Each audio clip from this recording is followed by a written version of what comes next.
Hola Hugo, ¿cómo estás? Muy bien, hola Fer. Buena tarde, buen día. Bueno, Hugo, estamos aquí ahora, vamos a abrir una nueva plática, una nueva conversación sobre los diálogos endocéntricos que se están impartiendo ahora en el Instituto de Psicología Endocéntrica. ¿Qué te puedo decir? Te puedo platicar un poquito de la historia, porque no fue algo así como que lo planeamos o que se investigó como algunas otras cosas. Esto surge una vez en una consulta allá en Monterrey, hace muchos años, creo que fue como en el 92 por ahí. Recibo una paciente que estudiaba en el TEC de Monterrey, que estaba estudiando algo de comercios internacionales, y la mandan a ser observadora a las mesas de diálogo de Medio Oriente y le toca que van a dar una plática que se llama diálogos ontológicos. Se llega, digo, a mí no me platicó eso, llega a consulta, estamos platicando, ¿sí? Y me dice, oye, ese lenguaje se parece al que nos enseñaron allá, que se llama diálogos ontológicos. Le dije, no, estos son diálogos endocéntricos. El diálogo ontológico, pues la ontología estudia el origen de las cosas, la esencia de las cosas, y en la psicología endocéntrica no había eso, pero dije, oye, estaría padre que hubiera unos diálogos endocéntricos donde la persona entienda la esencia y el ser de su propia persona, no de las cosas que pasan afuera. Y ya se tenía esa visión. Y de ahí surge el nombre de diálogos endocéntricos, que ya después se empezó a dar, se le empezaba a dar, se empezaba a hacer de una manera por semana. Y dije, no, bueno, son diálogos, no es un curso, son diálogos, que la gente participe, pregunte, etcétera. Y entonces lo que hice fue invitar a la gente que estaba en los grupos didácticos, en los grupos de desarrollo, en los de investigación, en todos los que había, ¿no? Entonces estuvo muy padre porque pues empezó a venir toda la gente a diálogos endocéntricos y me acuerdo que los tenía sentados, primero los de investigación y luego los de desarrollo y luego los didácticos. Estaba así la gente sentada y obviamente las preguntas pues eran de diferente calibre de acuerdo al curso donde estaba, porque alguien que estaba en investigación pues ya tenía 3 o 4 años mínimo de estar en el instituto, ya ayudaba a otras cosas, a investigar, a desarrollar, pues a desarrollar. Y la participación estaba padrísima. El problema es que se dejaron de hacer porque la gente dejó ir a los grupos por estar en diálogo, porque era libre, la entrada era libre, solo era el que quisiera ir, y había gente que ya hasta iba a eso y no iba a nada. Entonces les dije a todos, oigan, pues ya no hay recursos para poder seguir dando diálogos endocéntricos porque la gente se salió de la consulta, porque la gente se salió de los grupos, de todo, porque en diálogos recibían una información pues, muy padre acerca pues, de lo que se veía en todos lados, en el grupo de investigación, desarrollo. Entonces, quito diálogos endocéntricos y se queda así. Después pasan alrededor de unos 15 años y lo vuelvo a abrir, ya con la consigna de decir, ¿sabes qué? Diálogos endocéntricos, para poder estar en diálogos endocéntricos, tienes que pertenecer a algo del instituto, ¿sí? Lo que sea, pero tienes que, ¿por qué?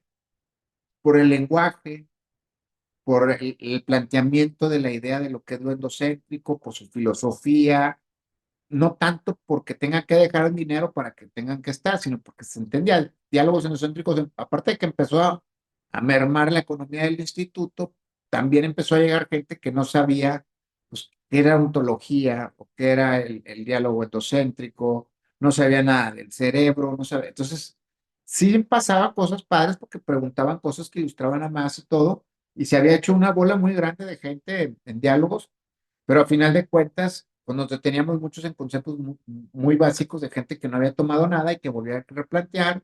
Y había gente que decía, "No, dale, güey, ¿para qué nos entretenemos? Pues, ¿cómo lo hacemos?". Entonces, se pasó eso. Y esa escuela, o esa parte de diálogos endocéntricos, se abrió primero en Querétaro. El primero se abrió en Monterrey y el segundo se abrió en Querétaro. Se volvió a abrir en Monterrey y se volvió a cerrar por la misma causa. La gente quería estar en diálogos. ¿Eh? No hay compromiso, no hay pago, voy cuando quiero, escucho el tema que me interesa o el que me conviene. Y hoy, digo, a manera de tomarlos en cuenta, pues se sube a redes, y pues tú lo subes tú, la parte de que tiene que ver con el anuncio de va a estar diálogos endocéntricos y se va a tratar de esto y listo, para que los que hayan estado en psicología endocéntrica lo puedan tomar. Y actualmente, ahorita, de este segundo, de esta cuarta inicio, ¿sí? Ahora sí estamos muy padre porque tenemos muy claro que quiénes entran, cómo están y todas estas cosas. Y ahorita vamos en la sesión 30 cada 15 días, no una vez por semana, y cada tema tiene una hilación sobre los procesos de las conductas en relación a la genética, a la percepción, a la experiencia, a la conciencia, los tipos de diálogos que hay, etcétera, etcétera, y todo. Y se va dando un proceso de trabajo que hasta ahorita ha sido muy enriquecedor. Estamos pura gente que está en el instituto, por un lado. Por otro, ha habido chance de gente que ha querido entrar, la otra vez quiso entrar alguien que era coaching de algo, alguien que daba consultas y bienvenidos, no pasa nada. Sin embargo, a veces los criterios y las formas, los lenguajes, los conceptos de lo que se manejan aquí no son vistos o no son muy oídos y quieren manejar pues, conclusiones más estandarizadas y son diferentes. Y entonces a veces quieren explicar y todo y ya es cuando ya deja de ser un diálogo, ya se convierte en que esto es así. No, realmente diálogos es algo abierto, es un diálogo sobre algún tema específico y que entre todos participamos y que hay un registro y hay una agenda de temas y de mismos temas que van surgiendo durante los diálogos, ¿sí? Y todos participan. Creo que la idea de quién es el que pone las cosas para que funcionen no necesariamente están centradas en un momento específico de una sola persona. Creo que puede estar alguien que no sepa mucho y le cae la idea de algo y lo escuchamos y entonces resulta que lo que trae es, pues es muy importante y nunca lo habíamos tomado en cuenta. Sí, digo, ayer me acuerdo que estamos trabajando en el grupo de investigación y alguien dijo, oye, la libertad perceptual, eso es un tema completísimo. Y tal vez lo dijo una ama de casa, no lo dijo el que estudió neurociencias y que es médico y que está en el curso o en el grupo de investigación. Digo, ¿sabes qué? Ese es un tema para desarrollarse. Entonces se pone en la agenda y sobre eso platicamos. ¿Por qué?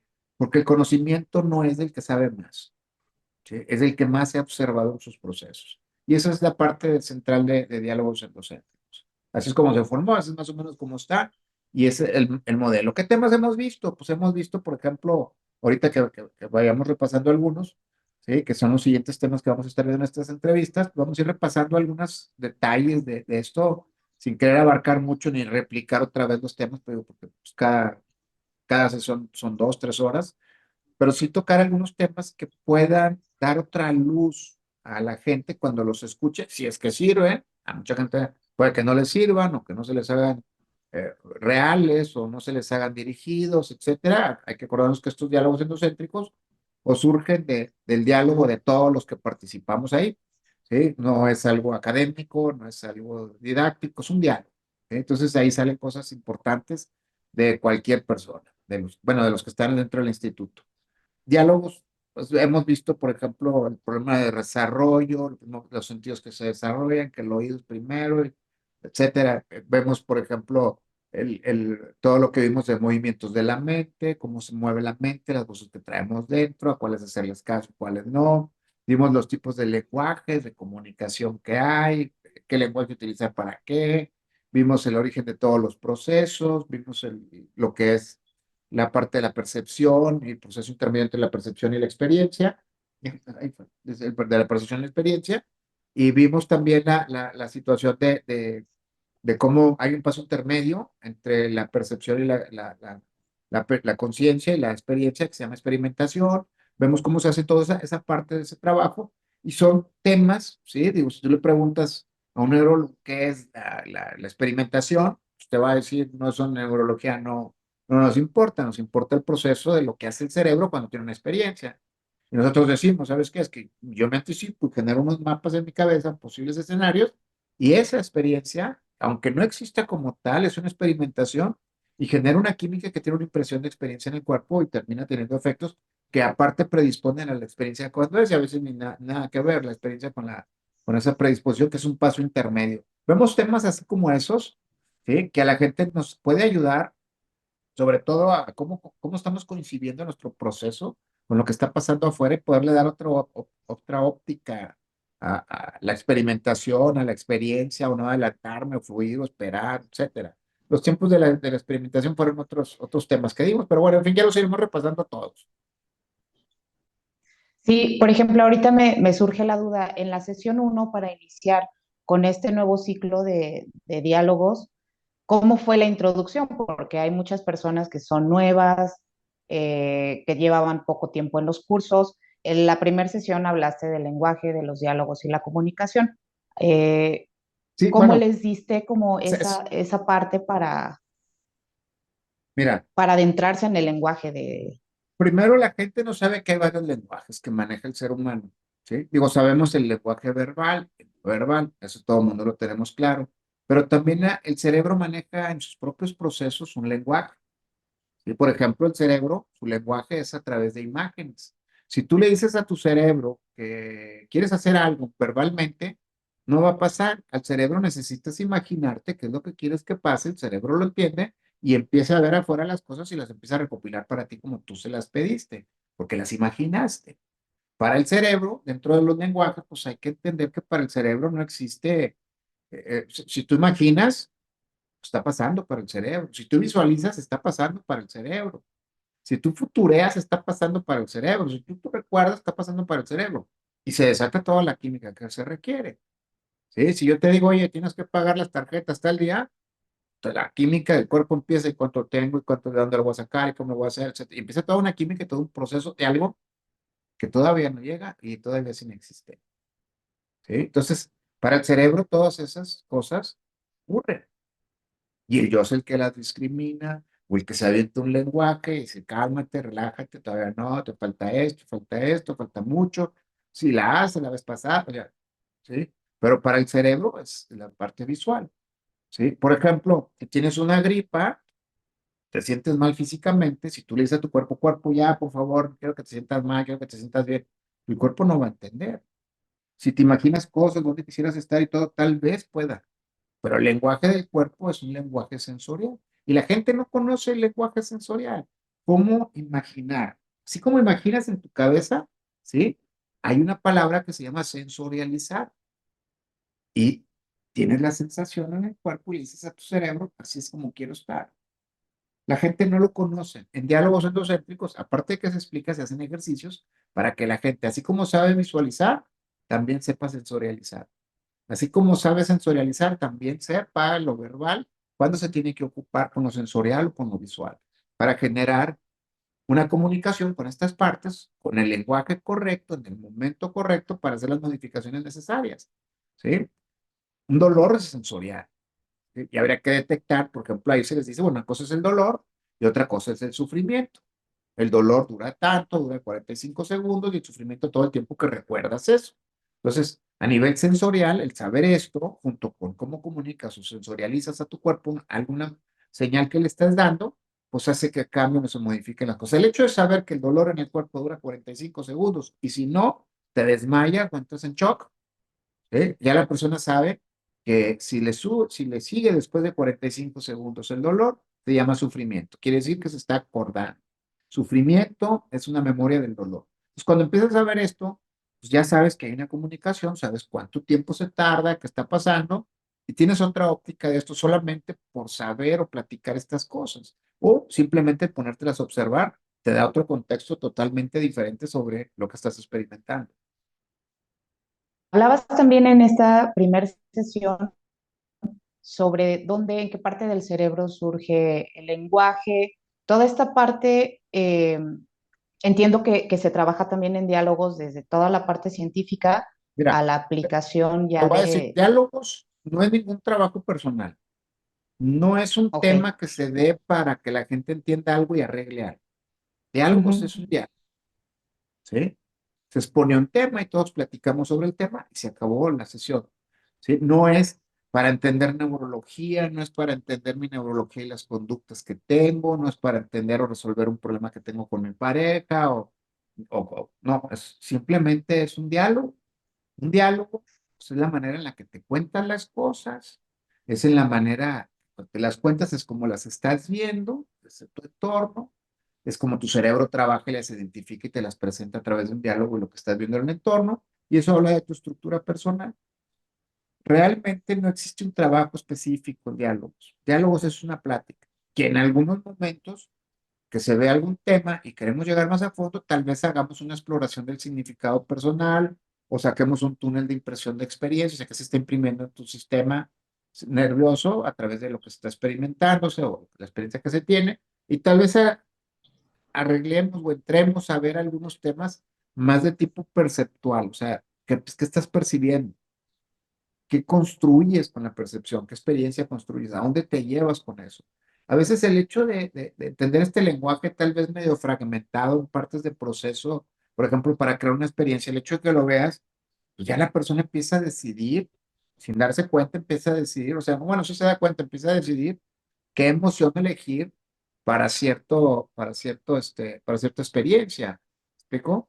Entonces ya sabe que esa experiencia es más prometedora que otras y le va a ayudar a estar mejor. Hay gente que no sabe hacer eso, hay gente que tiene un pendiente, tiene una experiencia, ¿sí? Y escoge una emoción negativa para tomar una decisión que quiere provocar otra cosa. Entonces, pues ya no le va a funcionar. O sea, es decir, yo quiero arreglar esto, alguien viene, lo descompone, me enojo, sigo enojado y lo quiero arreglar. Pues no es la emoción correcta para arreglar algo. ¿Qué vas a terminar? Vas a terminar buscando quién es el culpable, tratándolo de ajustar, de arreglar las cosas y estar viendo cuánto te va a costar arreglarlo a alguien que no hizo su trabajo. Y ya no es la emoción correcta para solucionar las cosas, ni para la persona, ni para el hecho, ni para ti. Y a veces la gente, de alguna manera, pues no tiene la educación para entender su proceso del cerebro, de su cuerpo, de enseñar la emoción, los lenguajes. Y son temas que se tocan dentro de diálogos, como diálogo. Aunque hay gente que quiere a través del diálogo, pues sacar sus cosas para arreglar algo, simplemente es un diálogo. ¿Sí? Puede ser como yo diga, puede llegar otra persona y decir otra cosa, es un diálogo. No, no va a haber eso está mal y eso está bien, simplemente es un diálogo, ¿no? Y todos los diálogos aportan algo, se integran y si son buenos los diálogos y todo lo que se está aportando, pues tenemos una concepción más alta, porque entre muchas cabezas dialogando se llega a algo más elevado, algo más importante, algo más que incluye más cosas dentro de los temas que platicamos en diálogos. Sí, entiendo que de aquí han surgido también muchos temas nuevos para el grupo de investigación, ¿no? De este dialogar entre las personas que están dentro Sí, del grupo y de el grupo, lo que ha surgido en temas importantes. mira, O sea, el grupo de investigación, ¿sí? Su primer tarea es ver los temas actuales, culturales, que en los grupos didácticos no se tocaron, o problemas, entre comillas, nuevos que no habíamos escuchado en los grupos, y esos temas se tocan y se van al grupo de investigación. Investigación, su palabra lo dice, que es el Centro de Estudios Integrales, Centro de Investigaciones y Teorías, ¿sí? Se investiga desde internet, traer especialistas, libros, etcétera, un tema, y ese tema aproximadamente dura 2 años de su investigación de todos los tipos, ¿sí? Si se puede, hasta traemos un especialista que tenga validez curricular en alguna universidad, que tenga en algún programa de educación continua o alguna cosa así, y se meten esos temas y luego se van al grupo de desarrollo, se desarrollan los temas, para el grupo se crea didáctica, se crea la temática, la dinámica, todo, y ya se mete al grupo didáctico. Ese proceso tiene alrededor de 4 años para un tema. ¿Qué tiene que ver esto con diálogos? Diálogos, pues sacamos pláticas de muchas cosas, temas, etcétera, y de repente ocurre que hay algo que se gesta ahí. Por ejemplo, oye, estábamos un día en una plática acerca de la percepción, la experiencia, la conciencia y los efectos de la experiencia en el tiempo y qué pasa con el tiempo y la experiencia. El tiempo es la raíz de los problemas. Etcétera. Estuvimos ahí platicando, ¿no? Con esto. Y entonces llegamos a la conclusión de que el origen de todos los procesos es el hombre. Digo, afuera solo hay información, que eso no es nuevo. Pero al hablar del tema, el origen de todos los procesos es el hombre, dices, este es tema. Y entonces, ese tema, ¿qué pasa? Se manda al grupo de investigación, ¿sí? Se sigue tocando a manera de desarrollo, entre comillas, desarrollo, en diálogos. Y de repente en diálogo ya estamos tocando temas que se están investigando o que se están desarrollando. Pero no hay ningún compromiso de tipo ético en cuanto a voy a trabajar con alguien porque solo son diálogos. Yo no meto un tema de diálogos porque esté muy bueno, no lo voy a meter al didáctico, porque no está investigado, porque no se checó bibliografía, porque no se checó páginas, porque no se checó universidades o investigadores sobre el tema, ¿sí? O aspectos médicos como en este caso, ni tampoco se metió todo ese paquete de información que se saca, pues se le da al grupo de desarrollo, en el cual tú estás y tú viste eso, agarran el tema y luego ya lo desarrollamos en un año o dos, y luego ya lo incluimos. ¿Me explico? Luego el último tema que incluimos en el grupo de investigación y que está en el desarrollo, que estamos por terminar, pues fue el de los conectomas, lo de en integración con el campo de resonancia mórfica y lo que era la teoría sinérgica de Jacobo Brinver. Estos tres temas, ¿sí? Pues no los están tomando en cuenta dentro de el tema de los conectomas. Cuando existe una naturaleza, un hábito de la naturaleza, para ver las ramificaciones, el mayor tráfico en los nodos, que tiene que ver con dónde está el yo.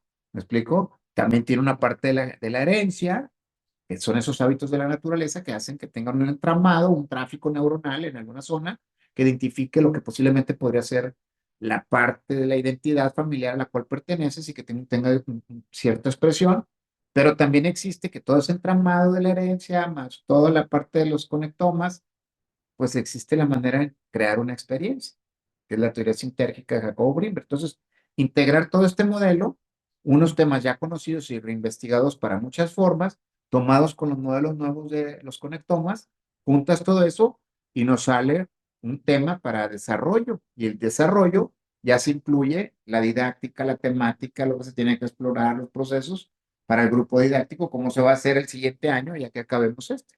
Y que estamos hablando de que fue un proceso de 4 años. O sea, no es nada más así de se me ocurrió y lo pongo, no.